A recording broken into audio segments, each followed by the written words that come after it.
La CPI cherche témoins désespérément. Disparition de témoins. Les détails de l'affaire et les dessous des déboires de Bensouda et de la CPI. Contrairement à ce qu'ils veulent nous laisser croire, la procureure de la CPI et son allié RDR, le parti de Dramane Ouattara, sont dans une grande tourmente sur la question des témoins. Et c'est ce qui explique l'arrêt brusque de la première partie du procès et le report de la date de reprise de la seconde partie. En effet, selon une source généralement crédible et bien au fait de la question, la grande partie des témoins à charge contre le président Laurent Gbagbo a été recrutée dans la commune de Yopougon et précisément dans le quartier Ouassakara, moyennant de l'argent, lors d'une sorte d'appel d'offres partisan. Oui, vous avez bien entendu, lors d'une sorte d'appel d'offres partisan.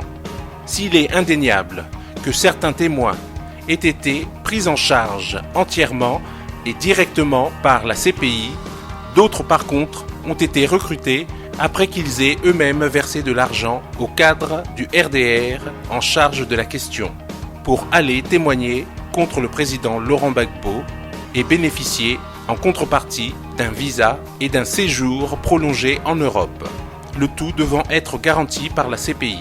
C'est du moins ce que ces cadres véreux et escrocs ont expliqué à ces individus qui, bien qu'étant militants du RDR, ne sont aucunement des victimes de la crise post-électorale, mais plutôt des aventuriers qui cherchaient une occasion de s'expatrier en Europe.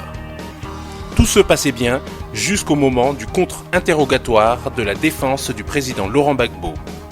C'est à ce moment que tout commença à se gâter, car il n'avait pas été précisé à ces témoins qu'il y aurait un contre-interrogatoire. Au contraire, on leur avait dit que c'était une simple déposition rapide après laquelle la CPI leur donnerait les papiers pour aller dans le pays de leur choix.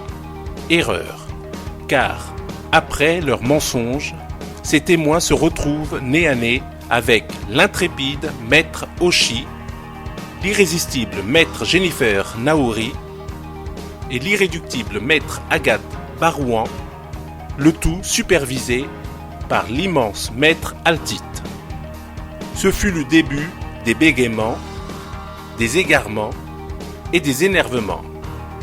Résultat, ces témoins avaient menacé en interne de ne plus témoigner si ces questions dures et compliquées, selon leur expression, leur étaient posées, et débuta le premier blocage dû aux questions directives. Le blocage des questions directives partiellement levé, les témoins faisaient contre mauvaise fortune bon cœur. Lorsqu'il apparut que les premiers témoins étaient retournés en Côte d'Ivoire, contrairement à leur contrat qui stipulait une vie en Europe, c'en était trop. Résultat, 4 témoins réussissent à s'enfuir. C'est ce qui précipita l'arrêt de la première partie du procès. Les autres témoins sont malheureusement bloqués et marqués à la culotte nuit et jour par des policiers commis à cet effet.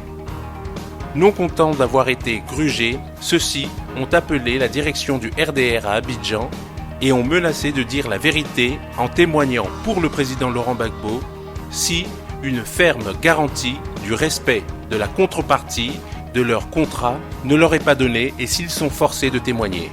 Mieux, ils ont averti la direction du RDR que s'il leur arrivait de trouver un terrain d'entente, qu'ils témoignent effectivement contre le président Gbagbo et après cela le RDR et le procureur les grugeaient encore en les ramenant à Abidjan. Ils allaient s'organiser pour informer toute l'opinion à travers des manifestations et des conférences de presse, etc. pour se venger.